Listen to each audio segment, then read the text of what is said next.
Assalamualaikum warahmatullahi wabarakatuh. Halo, berjumpa lagi dengan saya Resi Muktasidah sebagai tutor matematika di PKBM Bina Mandiri. Gimana nih kabarnya warga belajar semua? Semoga selalu dalam keadaan sehat walafiat. Oke, di video kali ini kita akan belajar tentang koordinat kartesius yang merupakan materi untuk kelas 8 atau setara dengan paket B di semester ganjil.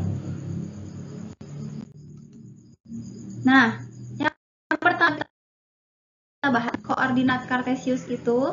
Nah, dalam matematika, sistem koordinat kartesius sendiri digunakan untuk menentukan titik dalam bidang dengan menggunakan dua bilangan yang biasa disebut dengan koordinat X atau absis dan koordinat Y atau disebut dengan istilah ordinat dari titik tersebut. Nah, warga belajar di koordinat kartesius ini ada yang disebut dengan istilahnya kuadran, di mana di sistem koordinat kartesius ini terdapat 4 daerah.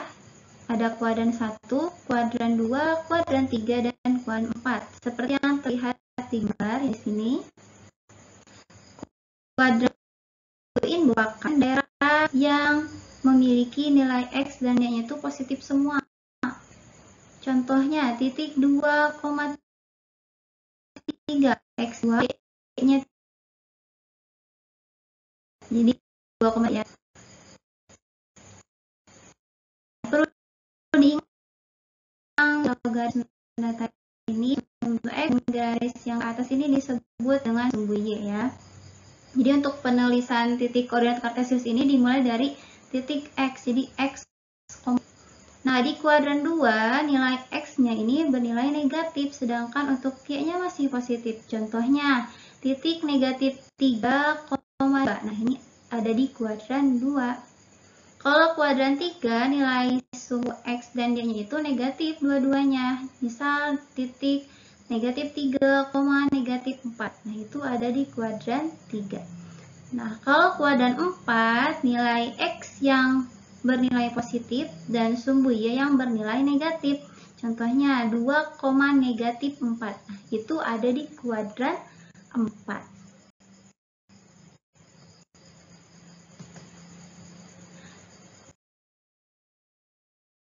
Nah, kemudian akan kita bahas bagaimana sih posisi titik terhadap sumbu X dan sumbu Y. Titik-titik pada bidang koordinat kartesius ini pastinya memiliki jarak terhadap sumbu X dan sumbu Y. Kita akan coba perhatikan contoh berikut ya. Nah, di sini di gambar koordinat kartesius yang ini terlihat banyak sekali titik-titik koordinat ya. Mulai dari titik A sampai GH ya, sampai H. Kita lihat dulu titik A. Titik A ini berjarak 3 satuan dari sumbu Y. 3 satuan dari mana? Dari sini. Nah, ini tinggal dari titik A, loncatnya berapa kali ke sumbunya? 3, 1, 2, 3. Nah, berarti titik A berjarak 3 satuan dari sumbu Y. Dan berjarak 6 satuan dari sumbu X. Dari mana? 6 A sampai itu berapa loncat? 1, 2, 3, 4, 5, 6. Nah, itu jarak ya. Jarak atau posisi titik A terhadap sumbu X dan sumbu Y. Jadi 3 satuan dari sumbu X dan 6 satuan dari berjarak 3 satuan dari sumbu Y dan berjarak 6 satuan dari sumbu X untuk titik A. Caranya juga sama ya untuk titik yang lain. Titik B berjarak 4 satuan dari sumbu Y. Tinggal loncat aja 1, 2, 3, 4 ke sumbu Y dan berjarak 4 satuan juga dari sumbu X. 1, 2, 3, 4 ya. Titik C berjarak 4 dari sumbu dan berjarak 3 satuan dari sumbu X. Titik C mana titik C ya? Berjarak 4 satuan dari sumbu X. Coba 2, 3, 4 ya. Dan berjarak 3 satuan dari sumbu X. 1, 2, 3. Untuk titik D berjarak 6 satuan dari sumbu Y dan berjarak 5 satuan dari sumbu X. Nah, sekarang coba kalau posisi titik G terhadap sumbu X dan Y ada di posisi gimana terhadap sumbu Y dan sumbu X. Berarti gimana dari titik G kita loncat dulu ke sebelah kiri. Kalau ini berarti berjarak 2 satuan dari sumbu Y dan berjarak ke sumbu X-nya 1, 2, 3, 4, 5 satuan X itu. Nah, bagaimana sih posisi titik terhadap titik asal dan titik tertentu atau A, B. Di sini kita akan belajar suatu koordinat ya. Misal kita menentukan koordinat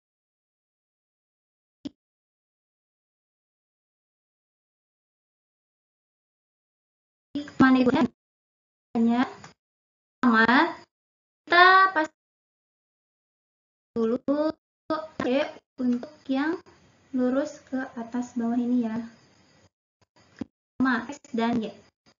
Dia setelah itu 0 dan kita buat angka ini untuk menulis angka-angka dimana di sumbu positif dan jarak dari angka 1 ke angka yang lain itu harus sama ya. Dari 1 ke 2, 2 ke 3 itu harus sama, harus konsisten jarak antar angkanya. Dan untuk X ke sebelah kiri ini negatif, untuk negatif dan ke bawah negatif. Penulisannya seperti ini.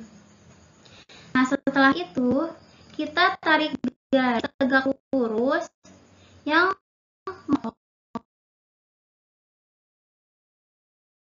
kita ingin negatif 2 ya, X-nya tuh yang 6. Kita mau sumbu X bagi garis yang memotong tegak lurus memotong sumbu Y di titik negatif 2 dengan negatif 2 Y negatif 2. Nah, titik garis inilah yang disebut dengan koordinat 6, negatif 2. Jadi titik koordinat 6, negatif 2 ada di sini. Dipotong dari antara kedua garis tadi yang telah kita gambar. Oke, seperti itu.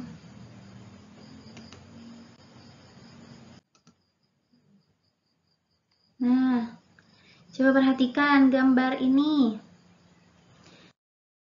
Apa ya namanya?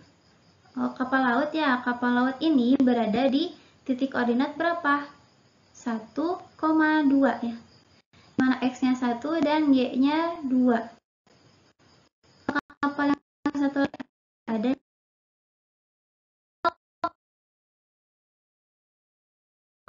negatif.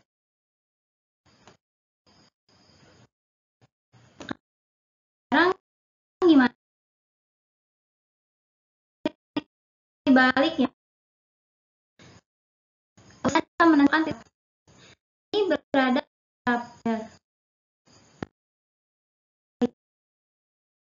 lihat kalau sumbu lurus dan titik itu ya di 2 koordinatnya negatif